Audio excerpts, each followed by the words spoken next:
Dans sa maison, un grand cerf regardait par la fenêtre un lapin venir à lui et lui dire ainsi: c'est bientôt, bientôt fini, ce petit confinement. Enfin, c'est bientôt fini, non, rigolons pas. C'est bientôt fini pour encore une partie d'entre nous. Il y en a encore quelques-uns qui vont pas pouvoir jouer, qui vont pas pouvoir s'amuser, puisque on annonce la réouverture des restaurants pour le 8, ce qui est déjà énorme. On rajoute à ça des spectacles à partir du 1er juillet pour 200 personnes. Alors, je vous confirmerai ça demain, mais voilà, je jouerai. Voilà, je jouerai. Le 1er juillet à minuit 1, on ouvrira la salle puisque on devrait pouvoir jouer pour 200 personnes dans une salle, à condition qu'il y ait des distances de sécurité, etc. etc. Et à partir de demain, je vous dirai où ça se trouve, je vous expliquerai où ça se passe, etc. Et donc, ben, vous allez pouvoir venir comme des brutes le 1er juillet, c'est un mercredi, à minuit 1, et vous viendrez... vous viendrez voir un spectacle, j'en ai trop besoin. Voilà, on va faire un spectacle, on va le faire pas cher, un truc comme ça. On va faire un truc un peu rigolo. Et je jouerai le 1er juillet aussi en soirée dans un autre endroit appartenant aux mêmes personnes. Voilà, enfin, c'est prévu comme ça, donc ça devrait marcher. Je voudrais aussi remercier, je ne sais pas qui, mais la personne qui m'a fait parvenir un pied. Aujourd'hui, j'ai reçu un colis de chez Amazon. D'abord, je me suis dit, putain, je suis vraiment pas fan Amazon, moi qui prône les circuits courts et les achats locaux. Et j'ouvre la boîte, elle ne pesait rien. Et je me dis, mais de quoi s'agit-il donc? Et puis j'ouvre et je trouve un pied dedans qui me permet d'avoir une image stable. Donc je ne sais pas qui est le bon génie qui m'a envoyé ça, mais en tout cas, je suis super content parce que j'ai un pied et je vais pouvoir reprendre mon pied, ce qui est quand même un grand bonheur. Avec ce pied, je vais pouvoir jouer aussi. Et c'est immense bonheur. Donc on va recommencer. Voilà, je remercie Sainte-Sophie et tous ceux qui portent des masques et font attention à eux, etc., etc. Tous ceux qui sont restés confinés chez eux, car grâce à vous, on va pouvoir recommencer à jouer dans les théâtres, à faire des choses comme ça à partir de juillet. Et, et ce sera vachement bien. Voilà. Pour les restaurants, ben, j'espère qu'à partir du 8 juin, ils vont s'en sortir. Et surtout qu'on va pouvoir, comme des grands, aller manger au restaurant dans des conditions normales. Parce que là, c'est pas rigolo avec tout ce qu'il faut. Enfin, quoi qu'il en soit, c'est un jour magnifique. J'ai reçu un pied, donc je l'ai pris hein, et je l'utilise. On va pouvoir jouer, je vais jouer le 1er juillet à minuit 1. Je rejouerai le 1er juillet vers 21h30 probablement, dans 2 endroits proches de Bruxelles. Ça devrait se confirmer demain. Donc demain, je vous donne l'adresse. Les réservations seront ouvertes à partir de demain ou après-demain. Et on va faire ça et on va prendre son pied parce que c'est pas possible autrement. Je ne peux pas continuer comme ça. Alors, oui, je dois vous dire aussi qu'aujourd'hui, dans le cadre de mes activités avec TV Lux, les émissions seront diffusées à partir du 28 juin et elles tourneront sur... Déjà, il y en a 8 qui ont dit oui, toutes vos télés locales. Donc vous pourrez voir ce que j'ai fait ces dernières semaines en compagnie d'Arnaud et de Corentin. Et je sais, c'est ridicule comme prénom, Corentin, mais encore, vous ne l'avez pas vu, vous le verriez en vrai, c'est encore pire. Et Arnaud et Corentin, donc, qui sont les deux Nutons, puisqu'on est en Ardennes, qui m'accompagnent, enfin, qui font tout. Hein. Globalement, moi, je fais le zouave. On fait le tour de l'Ardenne, de province du Luxembourg, ne mélangeons pas tout. Et je visite des restaurants et des producteurs. Et objectivement, aujourd'hui, ça a été un truc de fou. Ça s'appelle l'adresse. Ça se trouve à Mavie, à côté de Bastogne. Mavie. Ma vie, j'en ai vu des... Vous voyez ce que je veux dire, quoi, à la barrière. Et, euh, et donc, honnêtement, allez donc voir ce restaurant à l'occasion, puisque maintenant on est déconfiné. Et c'est un restaurant extraordinaire parce qu'il n'y a pas besoin de foutre des cloisons en quelque matière que ce soit, parce que ce sont toutes des alcôves pour 2 ou 4 couverts. Donc voilà. Non, c'est pas une boîte échangiste, c'est un restaurant, n'ayez pas peur. Aujourd'hui, à Marvy, c'est ça, nom du Dieu, Arnaud, heureusement que tu es là, c'est Marvy. C'est à côté de Bastogne, voilà. Hein, non, je ne vais pas jouer en plein air, Olivier, parce qu'un jouer en plein air, c'est chiant. En plus, en Belgique, on ne sait jamais s'il va faire beau ou mauvais. Et je jouerai en plein air peut-être. C'est encore un autre projet qui va venir. Et peut-être dans un drive-in. Enfin, c'est pas encore fait. Bon, bah oui, je chante encore. Oui, je chante parce que je suis tout content. Ah, bah voilà. Alors, je vous montre de quoi il s'agit aujourd'hui. Je dois décrocher le téléphone pour le montrer parce que ce pied n'est pas fait pour ça. Et ça s'appelle le château de Marsan. Alors, le château de Marsan, c'est une histoire, c'est un Bordeaux clairé. Sachez que je suis archi fan de clairé. Et tout ça appartient à une famille, je ne sais pas si on voit bien l'adresse, c'est Vignoble Gonfrier. Vignoble Gonfrier, je vais vous raconter l'histoire de la famille, c'est un truc de fou. Quoi, qu'est-ce qui est faux? Non, c'est pas faux, j'étais à Marvy, vraiment, c'est tout à fait vrai. Je chanterai faux. Moi, Ike, né, hein, jamais de la vie. Comment les gens ils disent que j'ose chanter faux, mais ça c'est incroyable. Donc, je vous parle de ce vin aujourd'hui, le château de Marsan. Il y a une colline à Marsan, on appelle ça le mont de Marsan. Ok, je sors. Le château de Marsan est un clairet. Le clairet est une appellation qu'on utilise pour qualifier le rosé à Bordeaux, les rosés foncés. On fait du clairet en fait depuis super longtemps à Bordeaux, déjà dans le Moyen-Âge. D'ailleurs, on faisait pas de rouge. On faisait des vins tellement rouges, tellement clairs qu'on les appelait des clairets. Et le mot en anglais parfait, non, je ne peux pas chanter le jambon. Je chanterai le jambon à la fin, Arnaud. Tu dois rester jusqu'au bout pour que je rechante le jambon. Donc je disais le nom qu'on utilise en anglais parfait, anglais Oxbridge, qui n'est pas l'anglais qu'on parle aux États-Unis. En plus, l'anglais qu'on parle en Amérique, c'est un anglais qui empêche de respirer, visiblement. L'anglais que l'on utilise en Angleterre parle de Bordeaux en disant qu'il s'agit de claret. Et claret vient du mot clairet, et ce mot clairet, merci, je sais bien que je ne chante pas faux, et ce mot clairet est revenu en France dans les années 80, quand il s'est agi de diversifier la gamme, comment dirais-je, des vins de Bordeaux. On s'est dit, tiens, dans le fond, pourquoi est-ce qu'on ne reviendrait pas au clairet et que l'on fasse un rosé foncé. Alors moi j'adore ces vins-là. Les clairets, nous Belges, sommes les premiers consommateurs au monde de clairets. Nous en buvons quand même quelques hectolitres. Derrière nous, il y a les Bretons. Et être juste devant les Bretons dans une consommation alcoolique, ça veut dire qu'on en boit beaucoup quand même. Même si on en boit moins. Le monde ancien est revenu, j'entends même un avion, c'est épouvantable. Et donc, je disais que le clairet, donc nous sommes les premiers consommateurs du monde, même si on en boit moins. Et les Bordelais ont tendance à en faire un peu moins aussi, et je trouve ça con parce que faire du rosé qui ressemble à ce qui se fait dans d'autres régions, ça n'a pas énormément d'intérêt. Je veux dire, faire du rosé tel qu'on le fait en Provence ou tel que d'autres régions essayent de le faire, c'est-à-dire du rosé qui n'a pas de caractère.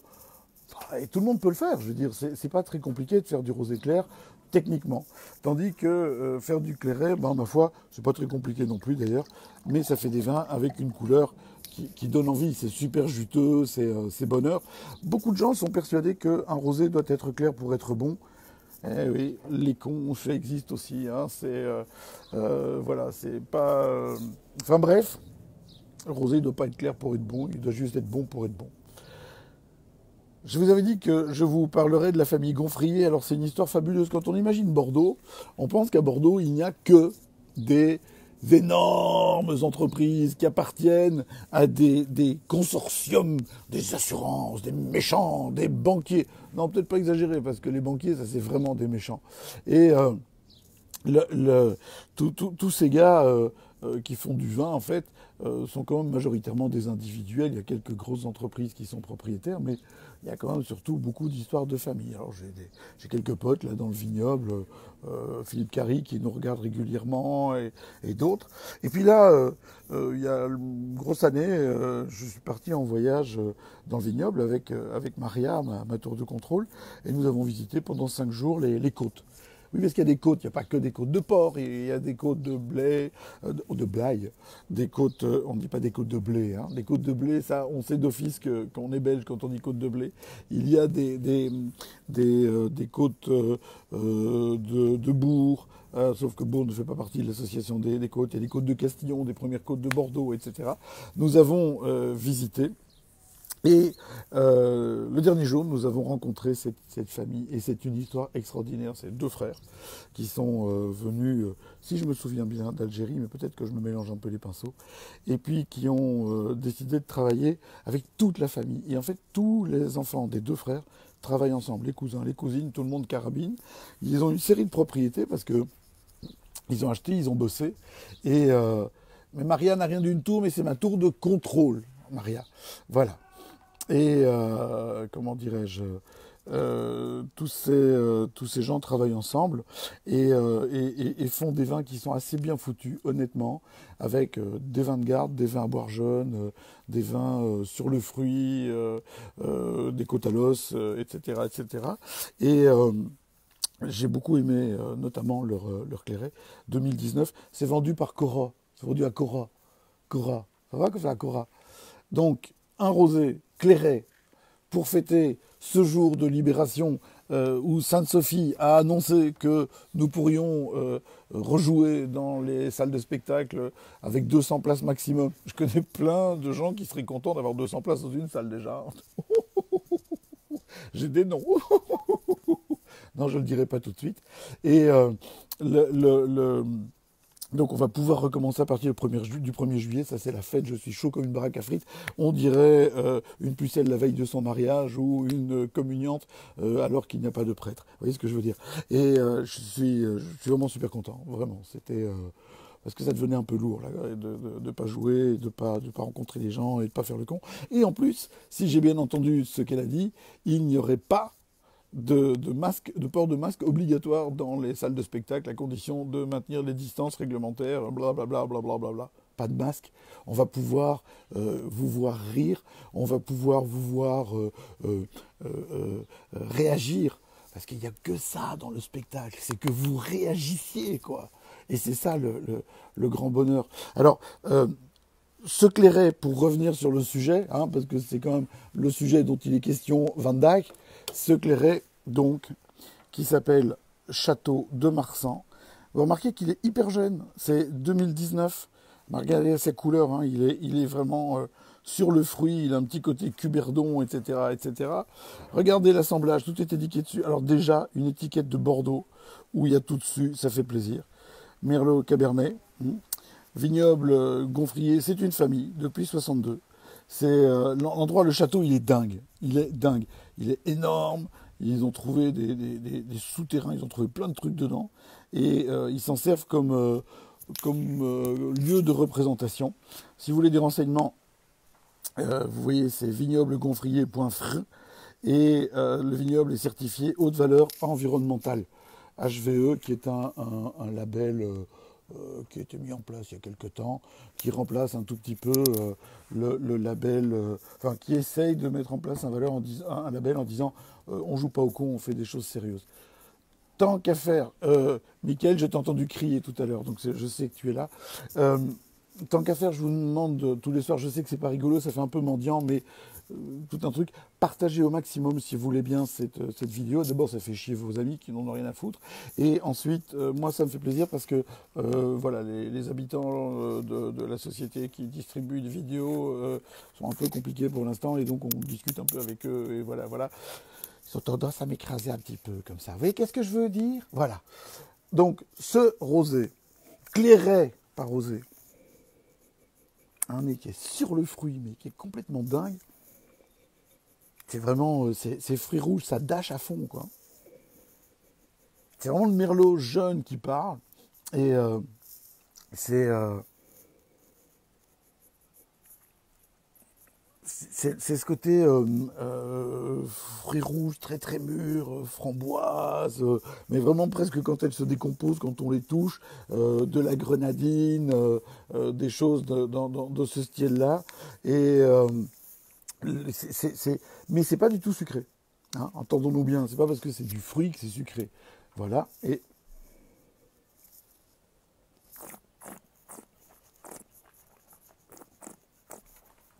la bouche est hyper fluide, très sèche. On a vraiment la structure du cabernet qui apparaît derrière, avec un peu de tanin. Alors, il est frais, mais il n'est pas glacé, comme d'hab. C'est-à-dire là, avec le temps qu'il fait, ça a quand même bien baissé depuis les jours qui ont précédé. Il est dans la porte du frigo. Et il fait donc il est sur une température aux environs de 8 degrés et ça me suffit largement. Et je trouve que on est sur quelque chose qui vaut la peine d'être bu à cette saison. C'est maintenant avec une salade. Ce matin, dans le tournage avec TV Lux, on est allé visiter une micro-ferme qui fait tout en bio, qui produit de la tomate, du concombre, des trucs de dingue, des tomates, variétés anciennes, pas transgéniques, pas comme on trouve du bio industriel dans nos grandes surfaces ou magasins pièges à bobos comme on trouve chez nous. On a cueilli les tomates sur les plants. Maria Dei. C'est la cœur de bœuf à l'ancienne, coupée en grosses tranches, mondée. Vous imaginez, juste avec un tour de sel dessus. Et mais même pas de poivre, juste un peu d'huile d'olive, un peu de citron. Ça, avec ce genre de vin, avec un clairet, c'est l'orgasme. On se tâche, c'est clair. Mais c'est magnifique, quoi. C'est vraiment, c'est ça qui fait le bonheur. Le goût des choses simples, en fait. Hein. Il n'y a pas à tortiller du fion.